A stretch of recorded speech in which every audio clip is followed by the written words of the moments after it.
months. I am very happy to be back. I am very grateful for all of you who have written and wished me well, and even those who didn't. More on that later. But I'd be remiss if I did not thank my friends and colleagues, Stuart Varney and Charles Payne and Trish Regan and Maria Bartiromo and Liz Clayman and Sandra Smith and Dagan McDowell and Connell McShane and the executive producer of this fine show, Pam Ritter, if I didn't acknowledge all their hard work in my absence. But like Adele says, it's time to say hello again to the real host of this show. Now, the news.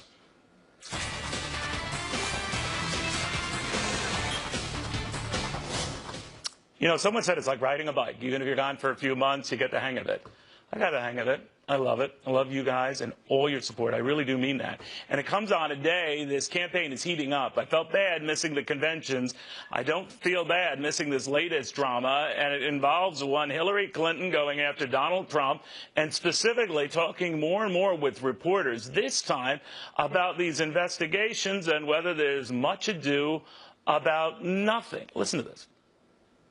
I believe I have created so many jobs in the sort of conspiracy theory machine factory because, honestly, they never quit. They keep coming back, as I've said over and over again.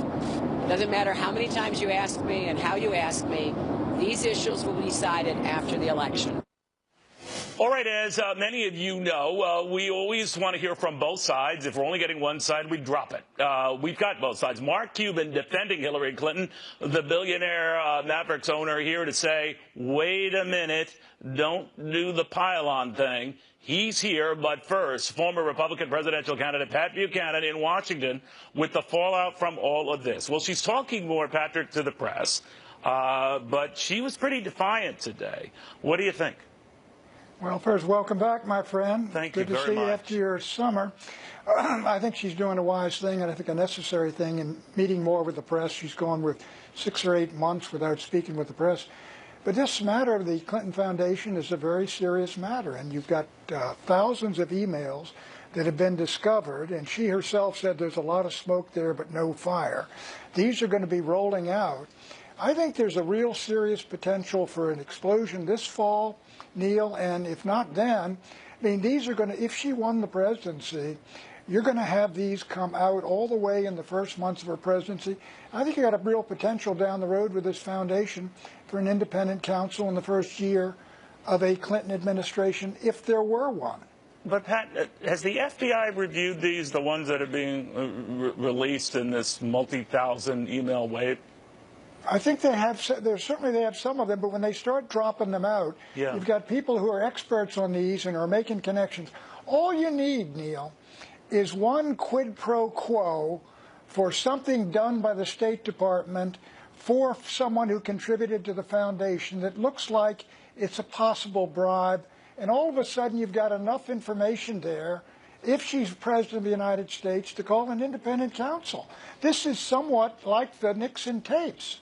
Yeah, I was trying to remember that and wondering that Americans were not early on in 73 and 74 into all the minutiae of this. They just knew that the more charges came up and suspicious activity, even if it didn't seem criminal in the beginning, it was hurting and eroding Nixon's support. But that was something that developed over a year. In the next couple of months, is it going to move the needle? I think if something breaks, I think certainly. When these emails drop out there, every one of them is a story that leads to another story that leads to another person. Right. I think it's going to be a steady bleeding of Hillary Clinton. And truth be told, Neil, she came off the conventions very far, almost decisively ahead. And in the last 10 days, partly because of these emails and the revelations, you've got polls now that show nationally that Donald Trump is tied with her or slightly ahead. She's been losing the last 2 weeks, and I think one of the reasons she's doing these interviews now and going public, I think she's been told by her advisors, I would tell her, look, you can't go through 2 more months like this, shutting out the press with these things dropping. Do you get the impression right now that Democrats are on defense? As you've reminded me many times, Pat, momentum changes. But even the president on defense in Asia and dealing with foreign leaders and this tiff between he and the Philippines leader not meeting. Do you remember a time when a leader would just skip meeting with another leader because of a personal insult or anything like that? Well, I don't blame the president for not meeting with the president of the Philippines after he called him an SOB in public. Right. But I will say this. You take a look at what's happening. The Chinese disrespected the president on that tarmac at the airport by making him get out of the, the jump seat or something of the plane. But that's not Barack Obama's fault. No, that's Barack Obama. They did that to Barack Obama, the president of the United States. You've gotten arguments with the Chinese. You've got Mr. Putin is in the face of the president of the United States. The North Koreans fire off 3 ballistic missiles during the Hangzhou conference. Yeah. The United States is not only in a measure of retreat, it is being challenged, and the president of the United States is being personally challenged. I think we're in for some tough times in the next administration, no matter who's president. Do you get a sense real quickly about the momentum here, that even though the polls have tightened electorally, they've not dramatically tightened at all, that in the battleground states, Hillary Clinton is comfortably ahead, and that puts Trump in a problem? I think Hillary right now, if you held the election, given her lead in the battleground states, would be elected. But I do believe the momentum is clearly with Trump. I think you'll find some people who are astonished that Trump is 2 points ahead in the CNN poll. Look, about 10 days or 2 weeks ago, Neil, I mean, Trump was behind 8 points nationally right. and 10 points in some of these battleground states. I think when the wave of polls comes out of the battleground states, Wisconsin showed it closing, if they show Trump closing there, I think you're going to see a measure of panic in the Democratic Party for the reason that, look, nothing good is going to come out of these emails and the revelations. The only thing that can come out are problems. Pat, always good seeing you, my friend. It's been a while. I appreciate it. It's good seeing you back. All right, Pat Buchanan. Well, Mark Cuban, the billionaire owner of the Dallas Mavericks, he thinks the market, regardless of what was happening today, is due for a serious correction, maybe even a crash, should Donald Trump become president. Cuban's going to explain why.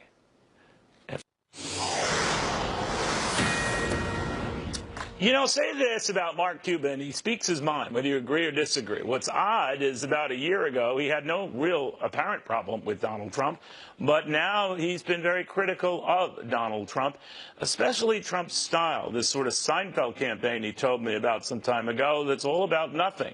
Well, Donald Trump might disagree, but, well, Cuban is sticking to it.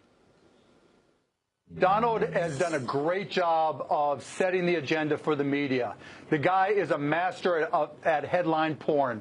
You just want to deal with the headlines and not look what's underneath it. And there's nobody better at it than him. But that's not the decision making. That's not what I look for when it comes to deciding who I want to vote for president. At some point, somebody has to govern. At some point, he would have to understand policy. At some point, he would have to get into details. And he just has not shown a talent for doing any of those things. Has Hillary Clinton, though? I mean, we don't have scant details on her own track record, on her own past, even emails that are released and flip-flops and stories. I'm happy to. Yeah, I mean, look, all candidates flip-flop to a certain extent over the years, and I don't even hold that so much against Donald. But in terms of details, look, I'm happy to discuss the emails. The thing about Hillary Clinton, she's not good at communicating with the media. Donald is a master of it. The thing about the emails, people don't trust her judgment when it comes to classified information because she's never discussed what she actually did with classified information. The reality is, for 99.99% of the classified information she dealt with, she did it in hard copy, paper, secure transfer. Everything was done by the book. She didn't even use a PC. For her email, she sent and received emails from a total of 13 people. That's it. 13 people. And across those 13 people, there were 68 classified threads. So over the course well, that of we 4 know years, of, and 15,000 more out there, we don't know what they'll ultimately be classified. That's not the case, Neil. That's not the case because the FBI went and interviewed everybody and anybody who connected with her via email. Anybody who communicated with her. Could I ask you this, Mark? On just an you can image, recreate. all right, but on just an image, and I'm not taking sides with either candidate. Sure. That it looks weird when someone sets up their own private email server as a Secretary of State of the United States. No, I mean, I don't think so because I'm a tech guy, right? I've set up email servers. I had a business that I built and sold. You were never Secretary of State. No, I wasn't, but I understood the security elements of having a private server, and so to me it wasn't you weird. Also knew the benefits of you also knew the benefits of having a private server. Yeah, I mean, and in reality, it could be more secure than what she would have done otherwise. But to your point, look, she has done a horrible job communicating. She's tried to address the emails as a standalone issue when really the question is, how did she deal with classified information on a day-to-day basis? And she has a great answer. She did it via hard copy, but she's never used that answer. And as I said, she doesn't do a good job explaining herself. Now, the talk is that you're sort of a de facto behind-the-scenes supporter, trying to help her out, that you would even help her prepare for the debates by playing the role of Donald Trump. Is that true? Yes. It I is haven't true. been asked, but would I do it? Yes. Have they asked it? If you volunteered it, have they said, yeah, we'd like to? Nope. They haven't brought it up at all. And it's not like I talk to them every day. I mean, I get an email once every few weeks. They ask me for my advice on small business. They ask me to go back and talk to my Shark Tank companies and get feedback on the elements that were important to them in terms of top to bottom, ranking them and prioritize them. And in reality, she included a bunch of those things that I got back from the companies in our small business proposal. So, I mean, she is responsive in that respect. I'm going to, hobnob around here on this issue with the San Francisco 49ers player, Colin Kaepernick, who sits during the national anthem. You kind of defended him, tweeting that it's caused quite a bit of controversy, but you were saying that explain why critics of Kaepernick's actions are wrong. You say that he didn't throw a bomb, didn't fire a shot or start a riot, throw a punch, shut a business, yell at someone, troll anyone. He just sat there quietly. Others have interpreted that and as why now? You say what? In terms of why now, I mean, because it just happened now. And I also tweeted after that in terms of my family, my kids, my team, I'm going to suggest, and my family, I'm going to require that they put their hands over their heart and they stand for the national anthem, the Pledge of Allegiance, God Bless America. But what if your Maverick players doesn't do that? What if one of them doesn't do it? It's his choice, right? I discussed it with him and said, look, if this is the message you want to send, then that's up to you. But the point I was making in that first tweet, in this day and age, we don't have a lot of civil discourse. When somebody disagrees, we tend to march, we tend to punch, we tend to yell, we tend to scream, we tend to shoot. Nothing that's positive. Colin Kaepernick, he didn't put out a press release. He just didn't stand up.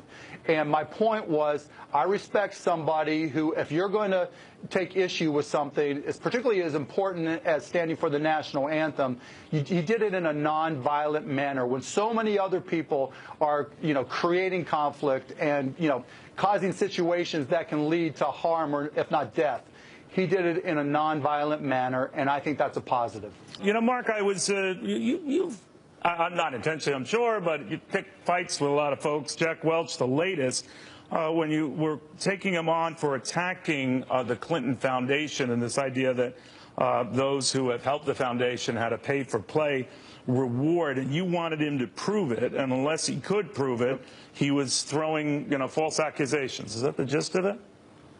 Oh, yeah, and it was absolutely intentional to pick a war. I try to pick the wars with the people who should be able to defend themselves. And, look, my point with Jack was, and I don't know him, never met him, never talked to him, was that when he was the CEO of GE, he got accused of a lot of things. I don't know what was true. I don't know what wasn't true. But I would never accuse him of something without knowing the facts. And that's exactly what Jack Welch has done. And it's not the first time. I mean, he made accusations that the Bureau of Labor labor statistics, I think, with the unemployment rate was run by, what did he say, the guys in Chicago or something like that? Right. And so it's not the first time for him. And I'm just trying to make the point, and again, only against the folks that should be able to have a foundation for what they're saying. You don't think there was ever anything that looked a little weird about those who attended Clinton events and those that gave to the foundation? No, and I'll tell you exactly why. First of all, you have to ask yourself, what's the market for giving a former president giving a speech, right? Because that's one of the issues to be addressed. So first of all, Ronald Reagan has gotten paid more than $1 million per speech in 1989. He went to Japan and gave 2 speeches. Second of all, Bill Clinton made a lot, I think it was $250K, give or take, for a lot of speeches. I've made $250K for a bunch of speeches. For the most part, he gets paid a little bit more than I do, but the point is, he was right inside the market. He wasn't getting paid more or less than the market. Third, but this is a little bit more than, but I know what you're, I didn't want to interrupt you, but this is more than about events. This is for a foundation that ostensibly raises questions about whether there is a pay-for-play relationship. But so in order to, a pay-for-play relationship suggests that he's gaining money in order to give a favor, correct? And so in order to determine if there's any quid pro quo, there's got to be some money destined for the trade-off.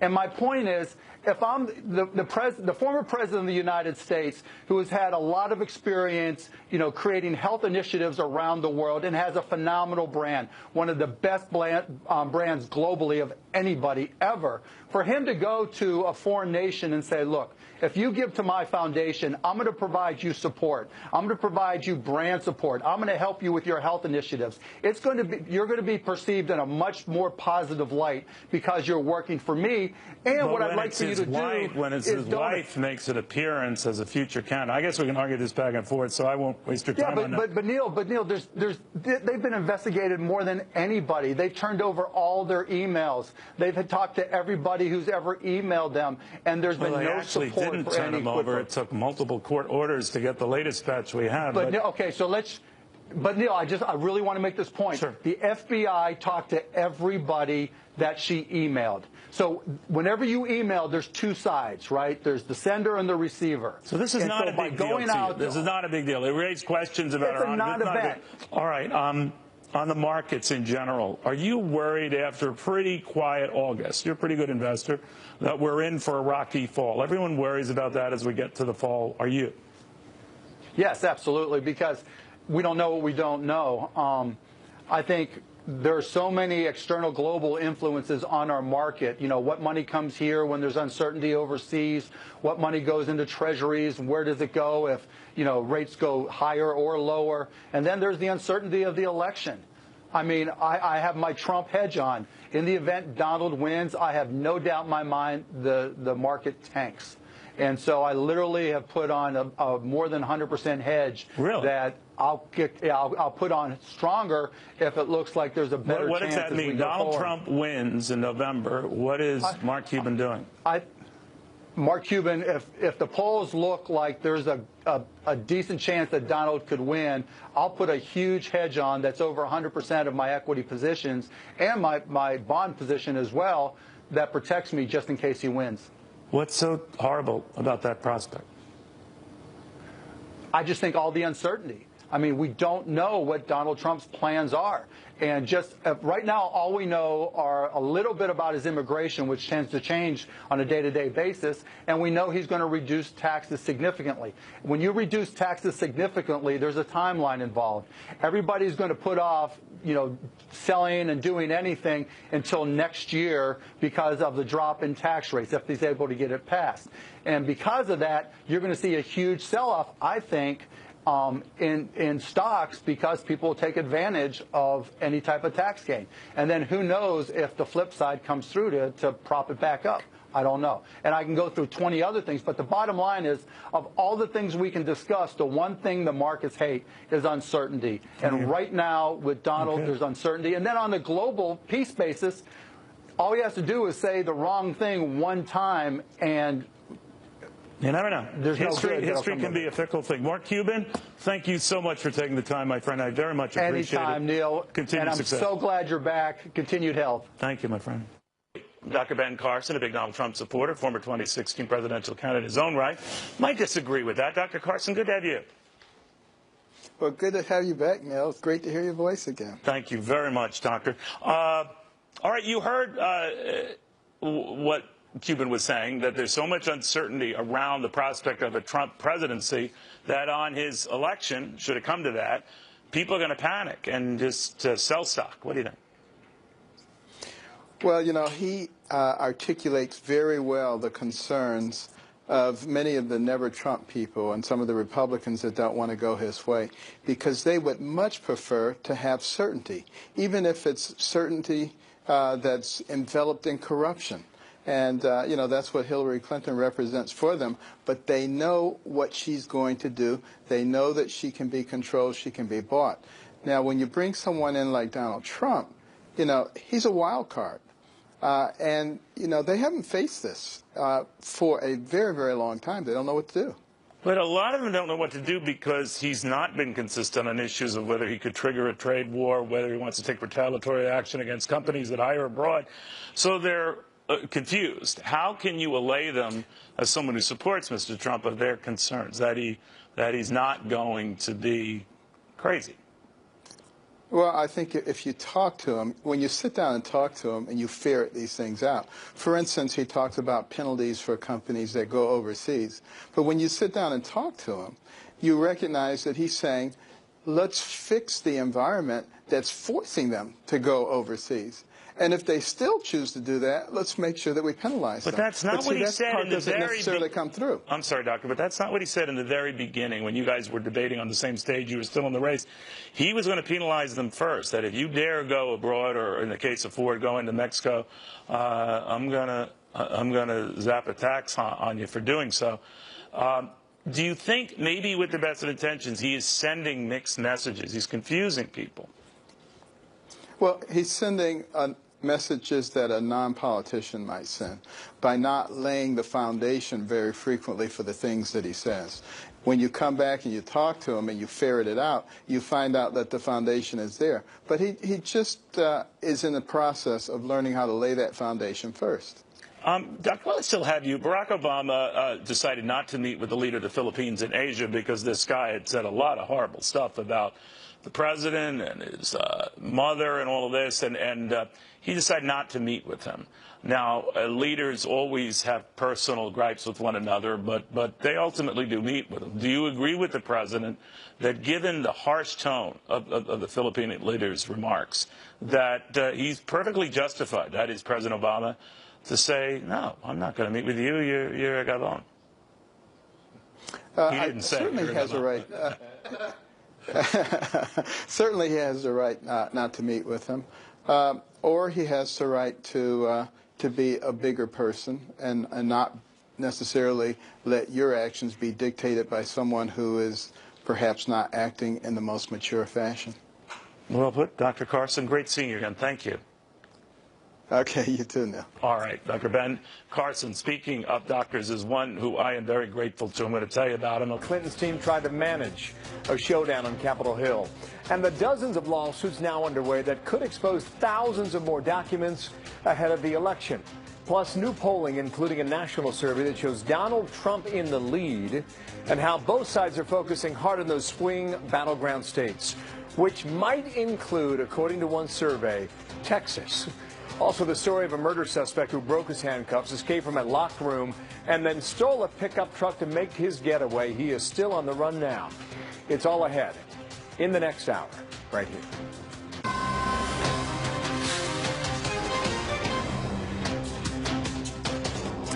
I'm Bill Hemmer in today for Shepard Smith. Newly released emails show that Hillary Clinton's team apparently helped stage part of her first congressional testimony in Benghazi. The emails come from the conservative group Citizens United, and Fox News was the first to report on them. The exchanges show back in January of 2013, a top State Department official, an advisor to Secretary Clinton, claimed that he fed two topics to the ranking Democrat on the Senate Foreign Relations Committee, Bob Menendez. And when Clinton appeared before that committee, the first question Senator Menendez asked her covered both topics. the secretary's whereabouts during the attack in Benghazi and her decision-making when it came to the location of the U.S. outpost there. Of course, this is just the latest document released tied to Clinton's emails. And the Wall Street Journal now reports thousands more pages of Clinton documents are already set for release. This as federal courts weigh dozens of lawsuits, mostly from conservative groups and Republican operatives. Last week, an FBI summary showed Clinton told agents she believed a C label document as confidential was somehow related to alphabetical order. That report also showing an aide to Secretary Clinton claimed he destroyed some of her mobile devices by smashing them with a hammer. Analysts say the email scandal may be dragging down Hillary Clinton's campaign, and recent polling numbers show that race tightening as of today. A new CNN survey out today shows 50% of voters claim Donald Trump is honest and trustworthy, compared to just 35% for Clinton. We will have much more in a moment here on that poll and others, but first, back to Hillary Clinton now on the stump in Tampa, Florida. You all know the story. Some of you read the book. Some of you have seen the movies. But there's one thing I want to tell you, because it demonstrates, again, what our values are as Americans. Remember, Donald Trump has said he would order American troops to torture. He would order American troops to murder family members of terrorists. That's what he has said. Heedless of the consequences that would lead to in terms of putting Americans all over the world at even greater risk. But here's what happened that night in Pakistan. And this is not an often told part of the story. So I want to tell you, particularly the young people here, particularly active duty and military veterans like Mary. If you saw any of the reenactment, you know that one of the helicopters clipped its tail as it was going into the courtyard on the wall. It disabled that helicopter. Now, thankfully, every contingency had been thought through. And so we were prepared for that. The military was prepared. They could get another helicopter there to take out the SEALs who were going to have to blow up the disabled helicopter. After rushing into the compound, taking out the 2 bodyguards, taking out bin Laden's adult son, taking out bin Laden, they knew they had to get out of there. At any time, there could have been Pakistani military wondering, what's going on? Something's happening. And this was a military garrison town. So time was really precious. But here's what the SEALs did. Before they blew that helicopter up, they took out all the women and children, family members of terrorists, including the worst terrorist of all. They took them out of the compound, around the back, to safety before they blew that helicopter up. That, Donald Trump, is what American honor looks like.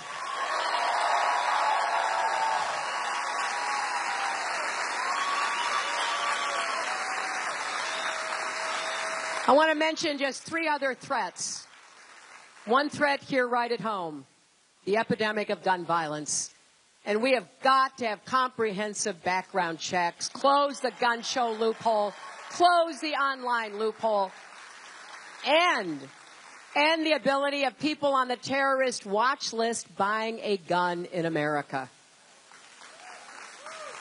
This agenda I've just briefly outlined is supported by a vast majority of Americans and a vast majority of American gun owners. And it's time we all said in one voice, hey, we can respect the Second Amendment, we can respect the right to own arms, but we don't want people who shouldn't have guns in the first place killing anybody else ever again.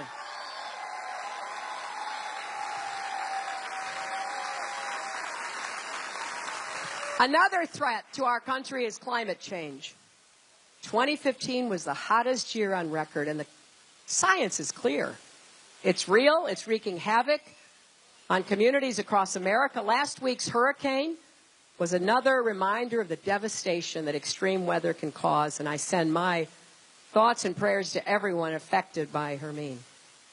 But this is not the last one that's going to hit Florida. given what's happening in the climate. Nobody knows that better than folks right here in Tampa and in the broader region. So Hillary Clinton relaying a story about the bin Laden raid, about what Navy SEALs did that night in Pakistan, also talking about the threat of ISIS there. We were discussing some of these emails that have now been made public that go right to the stage management that was conducted during her testimony before Congress. I want to get to Chief Intelligence Correspondent Catherine Herridge right now. She is live in the story in Washington. Catherine, you were the first to report it. What can we say about what sort of management was in store? Well, Bill, these emails were first obtained by the group Citizens United, who is seeking records from the State Department, including emails from Chelsea Clinton as well as Hillary Clinton's closest aides. In this exchange from January 2013, Clinton's media gatekeeper, Philippe Reines, writes to Chelsea with an update on the Benghazi hearing before the Senate Foreign Relations Committee. Chelsea uses the pseudonym Diane Reynolds on ClintonEmail.com, and it reads in part, "We wired it that Menendez would provide an opportunity to address two topics we needed to debunk, her actions, whereabouts on 9/11, and these email from Chris Stevens about moving locations." That is a reference to Ambassador Chris Stevens, who was one of 4 Americans killed in the 2012 terrorist attack, along with Foreign Service Officer Sean Smith and former Navy SEALs Ty Woods and Glenn Doherty, who died defending the CIA base. The first question at the hearing from Senator Menendez covered both topics. Can you give us your insights on the decision-making process regarding the location of the mission? And as part of that, can you also, in your response, you touched upon it in your opening statement, but what actions were you and your staff taking the night of September 11th and into September the 12th? Well, first, you're right, Mr. Chairman, that there was an ongoing discussion.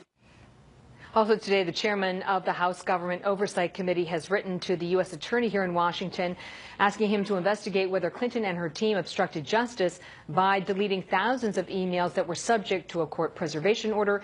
And within the last hour, Clinton has responded to reporters about that question and says she has no reservations that her aides did anything wrong. Have you reached out to the Clinton team? Have you gotten a response to all this? Well, I have. First, we heard from Citizens United, who released this statement. It reads in part, "This email chain provides a rare behind-the-scenes look at which Benghazi-related issues the Clinton camp had concerns about going into Secretary Clinton's January 2013 testimony on Capitol Hill and what they had apparently plotted out beforehand with a Democrat committee member. We asked the Clinton campaign and the senator's office this morning if there was coordination between the two groups in advance of the hearing, what was meant by this term wired, and how these emails are consistent with the independent oversight role of Congress. The senator's office, last hour said they would not comment. The Clinton campaign confirmed that they have our questions, and they may get back to us later today. Bill. We are on standby. Catherine Herridge, thank you. In Washington, we're going to bring in Glenn Hall now, U.S. editor of the Wall Street Journal, for more on this. And Glenn, good afternoon to you. Part of the challenge for the Clinton team now is getting beyond this. It won't go away. But it appears the drip, drip, drip will always be with them. What do you have? Well, that's exactly right. It's going to stay because they can't control the timeline. And these are coming through various lawsuits from Judicial Watch, Citizens United, but also the State Department has to vet and reveal. So there's no way for the Clinton team to control when the message comes out. They'd love to put this behind them, but it's going to keep coming, a new batch of emails, another new batch of emails, each time reminding us of some of these issues that are causing those trustworthiness numbers in the polls to come down. Do you think that's what the wear and tear is about in the polls? I think it wears and tears over time. Exactly right, Bill. And, you know, we've seen her numbers coming down. We've started to see Donald Trump's numbers creeping up, and that gap is narrowed down in the Real Clear Politics average of 3.5, 3.9% now is all there is left in the gap. Let me show you what the FBI found. Some of the key findings right now on screen. Clinton could not recall training on handling classified documents, did not understand the C markings meant confidential, that's what she said, did not realize drone strike discussions were classified, and used 13 separate mobile devices, 2 destroyed, as I mentioned a few moments ago, with a hammer. Put that together. All of that from those FBI documents, right, where they decided not to pursue, but decided that it was also very careless. And you look in that, and you see voters and political pollsters telling us that the impact is not just on the trustworthiness side, but on this question of, is she ready for this office? Does she have what it takes? Does she have the technological know-how, which many younger voters expect a leader to have? Did she understand the issues? Did she know what she was doing? And some of those answers give way to a little bit of skepticism. And you also report that the tenor of her campaign will start changing as a result. How? Yeah, we've been hearing that from inside the Clinton campaign. We saw a little bit of it recently where she's going back and actually talked to reporters on her flight recently. So you're starting to see her engage more. She needs to try to take back control of the narrative. For a while, she was sitting back and letting Donald Trump do his thing. He steals a lot of the air out of the room, and he's capable of doing himself harm as well as good. They thought they would just let that play out. Now they realize that I think she's going to need to engage more and try to take control of the narrative because she can't control these emails. We're going to talk to Jennifer Griffin in a moment about that, too. Two more final points with you. How much of this could be white noise, where voters say, you know, I've heard it before and I've made up my mind?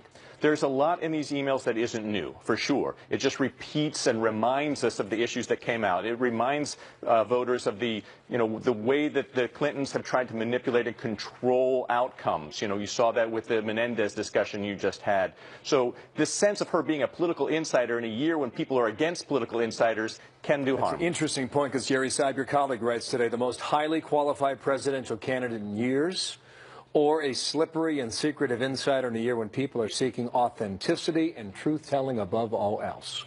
Yeah, so Jerry has a great analysis there saying which of these two Clintons are the voters buying into, and we're starting to see in the polls that there's a question. Glenn, good to see you. Glenn Hall from the Wall Street Journal, thank you. In a moment here, for about 9 months, Hillary Clinton has not held a news conference, but now she is finally starting to do Q&A sessions on her new campaign plane, taking questions on everything from emails to the foundation to her health ahead of the election, her answers, and what she is saying today, coming up inside the Fox News deck. Reporters on her campaign plane for a second day in a row today. The Democratic nominee taking questions on a few different topics on board. She talked about her family's foundation and whether or not her daughter Chelsea will step down if Clinton wins the White House in November. Chelsea Clinton does stay on the foundation's board, which the foundation has said very definitively that she will, or that's the plan currently. Do you believe that could raise legitimate conflict questions? And does that mean that you hold? As I said over and over again, doesn't matter how many times you ask me and how you ask me, these issues will be decided after the election. So Clinton saying that the critics had been saying that she had been dodging the media amid questions about her family's foundation and the whole email server controversy. Until yesterday, it had been about 275 days since Clinton held a news conference. She spoke with reporters yesterday about 25 minutes, more yet again today. And Jennifer Griffin's live with the Clinton team in Tampa, Florida. And Jennifer, as we just heard, Clinton went after Trump today, right? Nothing new there, Bill. What was new is the last 2 days we've been on the plane with her, and she's come back to take more than a dozen questions each day from reporters, about 25 minutes yesterday, 25 minutes today, from everything from the foundation to her emails. Just here in Tampa, she just gave a speech which was filled with red meat for the military community. This is a large military community here. She released an ad today in which she hit Trump on doing, among other things, firing military service members who had worked for his companies and gone overseas to serve. She was asked on the plane today whether there was a double standard for her and Trump in terms of how the press looks into their various so-called scandals. Here's what she said. Do I think that a lot of these issues that are raised about Trump are dismissed because somehow the American public has factored into their assessment of him that, you know, that's the kind of guy he is, right? And a lot of this behavior coming from him seems to be expected somehow. In particular, she said the press was not focusing enough on the Trump Foundation's donation to Florida Attorney General Pam Bondi as she was deciding whether to investigate Trump University, a clear example of what her campaign calls Trump's pay-to-play ethics. So she's hitting back on that front. Again, it's the second day that she's taking questions on board her plane. She looks very relaxed when she talks to the press, and we expect to hear more from her in the coming days.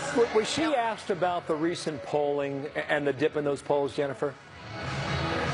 In fact, I did ask her about those polls. I asked her twice, and here was one of her answers. And what do you make of the CNN poll that shows him up by 2 points? I really pay no attention to polls. When they're good for me, and there have been a lot of them that have been good for me recently, I don't pay attention. When they're, not so good, I don't pay attention. we are on a course that we are sticking with. I also asked her about the 88 generals who came out in support of Donald Trump today. She was not worried, she said. She said Mitt Romney at this point in the election had between 300 and 500 generals and admirals who came out in his favor. She pointed to the long list of former Republican national security advisors and generals who had come out to endorse her. Far more, she said, than any other Democratic presidential candidate has ever had. Again, here in Tampa, she gave a speech talking about her national security credentials when she talked about her role in the bin Laden raid. When she was in the Situation room, there was a shout from the audience. There are about 1,500 people here, and there was a woman who shouted, "You go, girl." And it was essentially, she retold the story of how they got bin Laden and the difficult decision-making process, and how she was one of the early ones who encouraged the president to go after bin Laden. Back to you, Bill. Thank you, Jennifer. Loud room down there in Tampa, Florida. Jennifer Griffin on scene. Thanks. More on that poll that Jennifer mentioned a moment ago. Showing Donald Trump ahead of Hillary Clinton in a statistical dead heat. That survey also reveals what voters have to say about who they trust to handle the biggest of issues. We'll break down the numbers coming up inside the Fox News deck. According to that CNN poll, Donald Trump is in the lead, which is exactly what Reince Priebus said 2 weeks ago. He said by Labor Day, Donald Trump could be in the lead or tied. Now, if you look at our polling averages, Hillary Clinton still has about a 3.3 percentage point lead nationally, but certainly when we were looking at things in mid-August and Hillary Clinton was approaching 50%, had about an 8 percentage point lead, things have tightened quite a bit since then. It's really a much narrower race at this point. James, can you say, is she static in the polls that you're looking at now? At this point, she's about where she was at the very end of the conventions, about 46%. She did get a little bit of a bump after the convention. Some of that might be due to her own convention. Some might be due to some of the controversies and problems Donald Trump had in early August. So she pushed upwards of about 50%. But for the most part, she really has been static at about that 45 to 46 percentage point rate, which is where she is right now. I just showed the independent number, which could be significant, too, and that's something we really need to watch closely in the next 60 days. Well, why do single women go for Hillary, but married women go for Donald Trump? Well, you know, that's a really interesting question. I think it's just sort of the way we've seen it in presidential elections in the past. Married women are traditionally a little bit more conservative. They've leaned toward Republicans in the past. Mitt Romney won that voter group in 2012. And often single women tend to be a little bit younger and a little bit more liberal. And so, you know, we've seen them consistently vote Democratic, particularly the young single women. That was a group Romney was going for in a big way 4 years ago and did not do as well as he had hoped. A couple numbers here, too. Trump on honesty and the economy. He wins in both categories. On screen for our viewers, 56-41% on the economy, 50% to 35% for honesty. One more I want to tick through right now. She wins on foreign policy at 56 to 40%. He wins on terrorism, 51-45. Can you put a theme together in all of that, James? Yeah, that's a really confusing number, and it'd be interesting to talk to some of these voters and see how they separate terrorism versus foreign policy. But I think in the end, that's probably a good number for Donald Trump, because terrorism is a little bit more of a feeling of your security at home. It's a little bit more about concerns about attacks in America. We've seen some attacks in the U.S. over the last year, and that's a real concern for Americans. Foreign policy is sort of more of an amorphous, kind of difficult thing to really put your finger on when it comes to voters. So Hillary Clinton clearly has the trust when it comes to foreign policy, but when we're talking about what drives voters to the polls, what drives them to make decisions when they're voting, I think terrorism and concerns about terrorism is probably going to push voters to make their choice much more than foreign policy itself. One last thing, Boston Herald put a poll out today, and they found that their numbers today are exactly the same as they were 2 months ago. And you think about this, you think about the August that Trump had. He had to zig and zag just about every day. What's that say? Yeah, Trump had a really bad beginning of August, and it kind of continued through the month for him. You know, a lot of problems, but Hillary Clinton, towards the end of the month, we had questions about the Clinton Foundation, continued questions as more comes out about her email situation. You know, she had a chance, I think, to really pull away in August when Donald Trump was going through all of these issues and all of these problems, and she wasn't able to do it because, you know, as we've seen consistently, voters view both of them very unfavorably. A lot of votes for Hillary Clinton right now, a lot of support, is just negativity towards Donald Trump. And so, you know, we see those numbers tightening because I think there isn't a clear opinion from voters. They don't trust or view favorably either candidate right now. Debate number one, 20 days from today. Thank you, James. Good to have you on today. James Arkin there, RealClearPolitics.com out of Washington. Thanks. Donald Trump picking up a boost from dozens of retired military leaders, and he's talking to veterans today, looking to get more support on national security. That and one new poll argues you can put the normally Republican state of Texas in the toss-up column. Really? That's coming up at the bottom of the hour. Back after this. Donald Trump holding a town hall in Virginia Beach just a short time ago. We watched that here. Trump talking about how to rebuild our nation's military and the problems facing the Veterans Affairs Administration. The Republican nominee went after Hillary Clinton, claiming that she is not doing enough for the VA. It's such a big problem, and we have no clue. Hillary Clinton said everything's working just fine. She doesn't know that people are standing on line for 7 days to see a doctor and dying, Mike. They're dying on line. Trump also picking up a big endorsement from dozens of the top military leaders today. The campaign released an open letter from 88 retired generals and admirals saying America needs a, quote, course correction on national security. The letter reads in part, quote, we believe that such a change can only be made by someone who has not been deeply involved with and substantially responsible for the hollowing out of our military and the burgeoning threats facing our country around the world. For this reason, we support Donald Trump's candidacy to be our next commander-in-chief, end quote. Campaign, Carl Cameron live in Greenville, North Carolina now, where Trump holds a rally later tonight. And Carl, Trump's town hall today, a different format for him. How so? It was. Well, it was essentially hosted by one of his top advisors and endorsers, former Lieutenant General, retired Mike Flynn, who is one of Donald Trump's top national security advisors. And he sort of tossed questions to Trump, and Trump basically answered them with his same sort of rally rhetoric that you would expect at one of his untelepromptered speeches. Tends to be a little off the cuff, a little bit loose with details, and more about aspirational goals. And that's really what it was. But it also served as an opportunity in a key state, Virginia, where there's a high population of both active and retired military, for him to point out the endorsement that you highlighted. Those 88 officers, Navy and all other service branches, include 18 3- and 4-star officers. And their embrace of Donald Trump and repudiation of Hillary Clinton is a very big deal.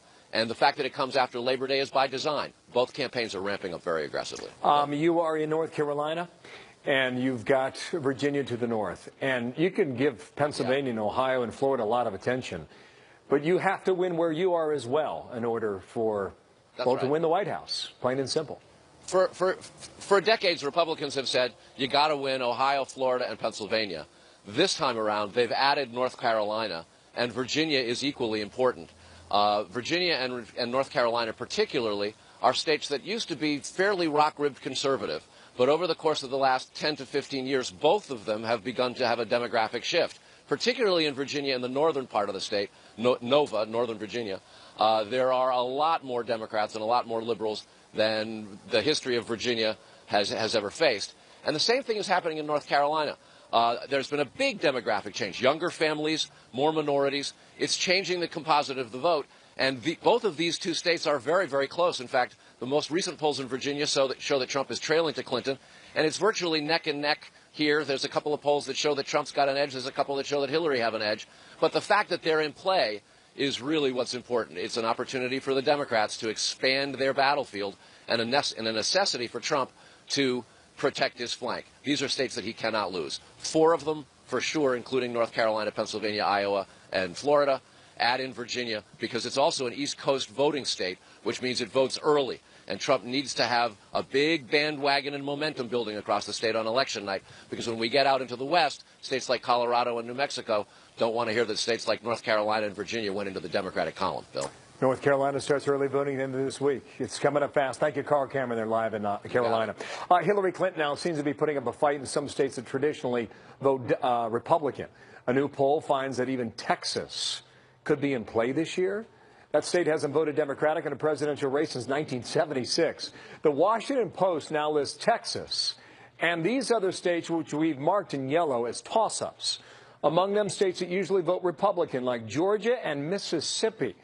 And just this morning, the Dallas Morning News published an anti-Trump editorial. That newspaper endorsing the Republican presidential nominee in every election going back to 1964 until now, and apparently that's over 50 years later. The paper's editorial board writes, quote, Trump's ideas are so far from the republicanism that they have spawned a new description, Trumpism. End quote. It goes on to say Donald Trump is not qualified to serve as president and does not deserve your vote. Want to bring in our panel now, Democratic strategist Brad Gersman and Republican strategist Tony Sagan. Gentlemen, good day to both of you. Yeah, Bill. Can you believe those numbers in Texas? Not at all. Georgia, Arizona. What has credence? The Georgia, Arizona make a ton of sense. There have been demographic changes that were going to affect negatively any Republican candidate in those states, largely because of growing minority populations, Hispanics in Arizona, African-American populations in Georgia. The Texas numbers are just so far outfield, Bill. They don't really go along any other polling we've seen from the state. A Democrat PPP poll that came out weeks ago shows Donald Trump up by 6. A local CBS poll out of Texas shows Trump up by 11, taken within the last few weeks. Another problem with this poll that the Washington Post is citing, they really took data starting from August 9th to now. When you do these type of longitudinal polling, they don't accurately reflect the real kind of state of the races as of today. That's a fair point, too. So, I mean, based on the polling we've seen, too. Brad, you want to tell him he's wrong now? Is that...